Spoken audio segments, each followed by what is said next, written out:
Hello friends, this is Jyoti Verma. Today I am going to start with gender, school and society. Gender school and society में मैंने last की video में बात की थी all types of genders, यानी जितने टाइप्स जेंडर के होते हैं मैंने उसमें बताया था, जिसमें मैस्कुलाइन जेंडर भी था, फेमिनाइन जेंडर भी था और जेंडर था, यानी ट्रांसजेंडर्स की जितनी क्वालिटीज होती हैं वो भी थे उसके अंदर। तो आज हम इसमें पढ़ेंगे कि ट्रांसजेंडर्स के पास क्या क्या राइट्स होते हैं 21st सेंचुरी में, जो जो राइट्स उसमें मतलब पहले से ही मिले हुए हैं ये राइट्स, लेकिन आज के समय में मतलब आधुनिक युग जो हमारा ये मॉडर्न टाइम चल रहा है, इसके अंदर ट्रांसजेंडर्स के पास भी क्या क्या राइट्स हैं। सोसाइटी उन्हें भले ही नेग्लेक्ट करती है, लेकिन उनके पास क्या क्या राइट्स हैं, वो क्या क्या कर सकते हैं क्या नहीं कर सकते, ये आज हम इसमें पढ़ेंगे। इसमें है ऑल राइट्स फॉर ट्रांसजेंडर्स, जिसके अंदर फर्स्ट है हमारा राइट टू एजुकेशन। मतलब जैसे नॉर्मल पर्सन होते हैं, जैसे फेमिनाइन जेंडर में फीमेल हो गई और मैस्कुलाइन जेंडर में मेल्स हो गए, फीमेल और मेल दोनों को ही जो जो राइट्स होते हैं वही राइट ट्रांसजेंडर के पास भी है। मतलब राइट टू एजुकेशन का, समान शिक्षा का, समानता होनी चाहिए शिक्षा में। अगर हमारी मतलब मान लीजिए हमारी क्लास में अगर मेल भी है फीमेल भी हैं, और वैसे भी हम सबसे बड़ी बात है कि हम हमेशा दो ही जेंडर्स की बात करते हैं, लेकिन अब हमें क्या करना है, हमें अपने दिमाग में ये चीज बिठा लेनी है कि तीन टाइप्स होते हैं जेंडर्स के, ट्रांसजेंडर, फीमेल और मेल, यानी तीनों जेंडर होते हैं।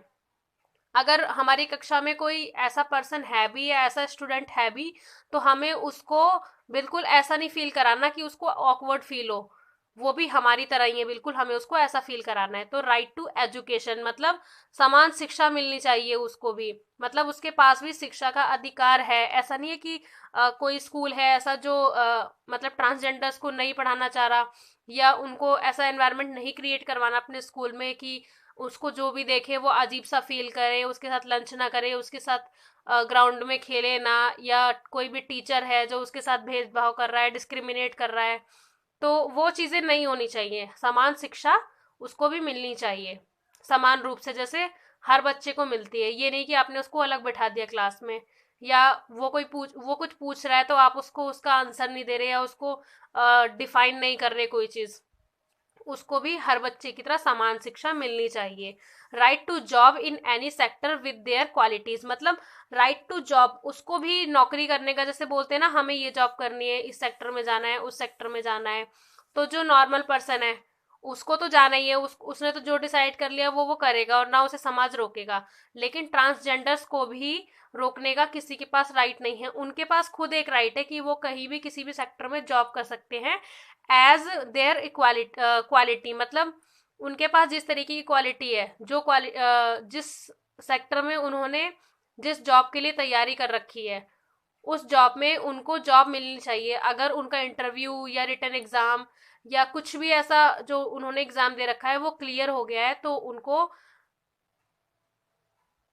उस सेक्टर में जॉब मिलनी चाहिए। वो प्रोफेशन उसके लिए भी है जो अदर लोगों के लिए है। नेक्स्ट है हमारा हेल्थ एंड केयर, मतलब हेल्थ के लिए, स्वास्थ्य के लिए, या उस चीज की, मतलब एक होता है ना हेल्थ एंड केयर के लिए हम कहीं भी जाते हैं तो किसी भी टाइप की सर्जरी करानी है या कुछ भी करवाना है तो हम जाते हैं डॉक्टर के पास, तो उसमें वो डिस्क्रिमिनेशन तो होता नहीं है कि वो मेल का या फीमेल का अच्छी तरीके से कर रहे हैं और कोई ट्रांसजेंडर जा रहा है तो उसको नेग्लेक्ट कर रहे हैं हर चीज में। तो हमें वो नेग्लेक्ट करने वाली जो भावना होती है ना, उसको अपने दिमाग से निकालना है, उस मतलब उस थॉट को निकालना है अपने दिमाग से।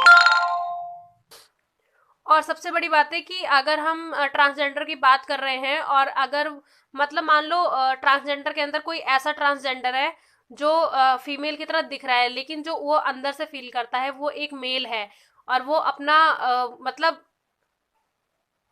बॉडी का कोई पार्ट ऐसा है, ऑर्गन ऐसा है जिसको वो चेंज करवाना चाह रहा है। मतलब अगर वो मेल है और वो फीमेल की तरह फील कर रहा है, तो उसको अगर चाहिए कि उसकी बॉडी दिखे एक फीमेल की तरह, तो वो ऐसी सर्जरीज भी करवा सकता है। उसके लिए भी कुछ प्रावधान बने हुए हैं कि भाई गवर्नमेंट जो है वो उसका पूरा खर्चा देगी, या फिर वो ऐसी सर्जरीज के लिए अप्लाई कर सकते हैं। ये नहीं है कि उसको डॉक्टर्स मना कर रहे हैं कि आप ये सर्जरी नहीं करवा सकते या हम नहीं करेंगे। उसके लिए भी कुछ ऐसे प्लान्स बने हुए हैं, ऐसी योजनाएं बनी हुई हैं जिसके अंदर ट्रांसजेंडर्स के इन राइट्स की भी बात की गई है। नेक्स्ट है हमारे पास मेडिकल इंश्योरेंस। ट्रांसजेंडर्स को भी मेडिकल इंश्योरेंस पूरा पूरा मिलता है। ऐसा नहीं है कि नॉर्मल जो लोग होते हैं वो ये इंश्योरेंसेस करा सकते हैं और ट्रांसजेंडर नहीं करा सकते, उनके पास भी इंश्योरेंस कराने की फैसिलिटी प्रोवाइडेड है। राइट टू रेजिडेंस मतलब वो कहीं भी किसी भी एरिया में, किसी भी मतलब मान लो फ्लैट का एरिया है या नॉर्मल ऐसे लोकल कॉलोनीज है या कहीं भी है, उनके पास रेजिडेंस का भी एक राइट होता है कि वो कहीं भी रह सकते हैं। कहीं भी उन्होंने अगर अपना लिया कोई भी घर या कोई फ्लैट, तो वो उस जगह पर रह सकते हैं। ऐसा नहीं है कि उसको समाज वाले नेग्लेक्ट कर रहे हैं या समाज वाले नहीं चाह रहे, जो समाज में लोग रह रहे हैं वो नहीं चाह रहे कि वो वहां रहे। उनके पास रेजिडेंस का भी या अपना पूरा फुल प्रूफ, जो उनके खुद के आईडी प्रूफ्स भी बनवा सकते हैं, या कुछ भी ऐसा है कि उन्हें अपने घर में किसी पेइंग गेस्ट को रखना है, किसी किराएदार को रखना है, या वो किसी के घर में रहना चाहते हैं, तो आप उन्हें मना नहीं कर सकते कि वो एक अदर जेंडर है या हमारी तरह नॉर्मल नहीं है, तो आप उनको मना नहीं कर सकते कि वो आपके घर में एज अ पेइंग गेस्ट या एज अ किराएदार नहीं रह सकते। आपको उन्हें रूम देना पड़ेगा अगर उनके पास मतलब एबिलिटी, मतलब उनके पास राइट है, एबल है वो इस चीज के कि वो कहीं भी रह सकते हैं। आप उनको समाज से अलग नहीं कर सकते। नेक्स्ट है आपका रिहैबिटेशन सेंटर, रेंट होम्स। मतलब जैसे रेंट होम्स मैंने बताया ही कि आप उनको अगर रेंट पर किसी का घर चाहिए तो आप उनको देंगे घर, ऐसा नहीं है कि आप उनको मना कर देंगे। There are all rights to them. तो नेक्स्ट हम इसमें देखेंगे they can open public and private office. वो कोई भी ऐसा ऑफिस ओपन कर सकते हैं जो पब्लिकली भी हो सकता है, प्राइवेट भी हो सकता है।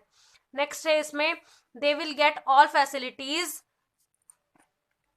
What we take all normal human beings. मतलब ऐसी हर तरीके की फैसिलिटीज जो हम नॉर्मल पर्सन है वो लेते हैं, वो हर तरीके की फैसिलिटीज ट्रांसजेंडर्स को भी मिलनी चाहिए और ये उनका राइट है। नेक्स्ट है हमारा right to protest to their rights. मतलब अगर उनको कोई राइट नहीं मिल रहा, मान लीजिए उनके पास राइट टू एजुकेशन नहीं है, कोई स्कूल है या कोई कॉलेज है जो उन्हें पढ़ने के लिए एडमिशन नहीं दे रहा, तो उनके पास राइट है प्रोटेस्ट करने का भी। वो एक साथ खड़े होके या उनके साथ नॉर्मल लोग भी जा सकते हैं उस प्रोटेस्ट में, लेकिन वो उनके पास they have right to protest. मतलब उनके पास प्रोटेस्ट करने का राइट है कि वो किसी भी जगह पर किसी भी टॉपिक को लेके, किसी भी राइट को लेके प्रोटेस्ट कर सकते हैं कि उन्हें वो अधिकार मिले। नेक्स्ट है हमारा यूज ऑफ पब्लिक प्लेसेस। ऐसा नहीं है कि आप उन्हें रोक रहे हैं कि आप यहाँ मत जाइए, वहां मत जाइए, यहाँ मत रुकिए, वहां मत बैठिए। मतलब उनके पास राइट है इस चीज का भी कि वो किसी भी पब्लिक प्लेस को यूज कर सकते हैं, कहीं भी आ सकते हैं, कहीं भी जा सकते हैं।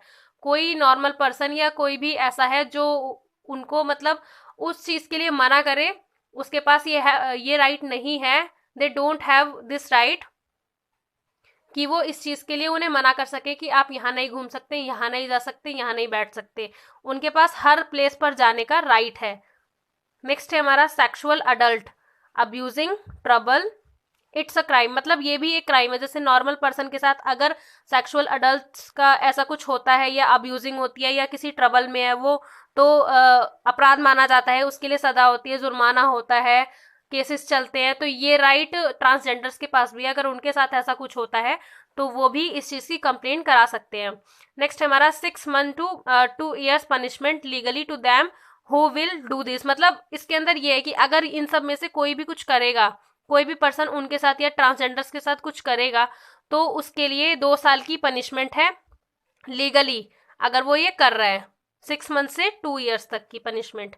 नेक्स्ट हमारा they have to be find to do that kind of crime. मतलब हमें अदर लोगों की तरह इन्हें भी ऐसे क्राइम से बचाना है। जरूरी नहीं है कि हम नॉर्मल पर्सन्स को तो बचा रहे हैं, कोई लेडी है या कोई जेंट्स है जिसके साथ इस टाइप का कोई क्राइम हो रहा है और किसी ट्रांसजेंडर के साथ भी हो रहा है, तो आप उनको बचा रहे हैं और इनको नहीं बचा रहे। इनके लिए national council for transgender person, मतलब ये एक ऐसी काउंसिल बनाई गई है जिसके अंदर है एडवाइस देना सेंट्रल गवर्नमेंट को कि आप उनके लिए क्या क्या आयोग या क्या क्या ऐसी योजनाएं बना सकते हैं। नीति आयोग और ट्रांसजेंडर कम्युनिटी के 5 मेंबर और एनजीओज के मेंबर भी इसमें जुड़े हुए हैं। मतलब ट्रांसजेंडर्स ऐसा कोई भी आयोग, ऐसा कोई भी कमीशन बनता है तो उसके अंदर एक ट्रांसजेंडर जरूर होता है कि वो, जैसे मतलब होता है ना कि हमारे पास कोई राइट हमारे किसी राइट को छीना गया है और दूसरे पर्सन की भी वही प्रॉब्लम है, तो हम उस चीज को फील करेंगे कि हमारे साथ भी ऐसा हुआ था, उसके साथ भी ऐसा हो रहा है, तो आप उसके लिए बोलेंगे। इसी तरीके से इसमें होता है कि किसी काउंसिल में या किसी ऐसी कमीशन में एक ट्रांसजेंडर होता है तो वो दूसरे ट्रांसजेंडर की प्रॉब्लम को समझता है।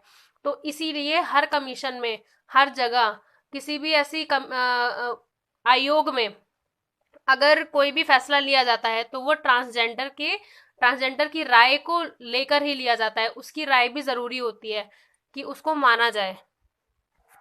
यहाँ हमारी ये वीडियो खत्म होती है। Thank you so much for watching this video. मेरे चैनल को लाइक करें, सब्सक्राइब करें, कमेंट करें एंड शेयर करें।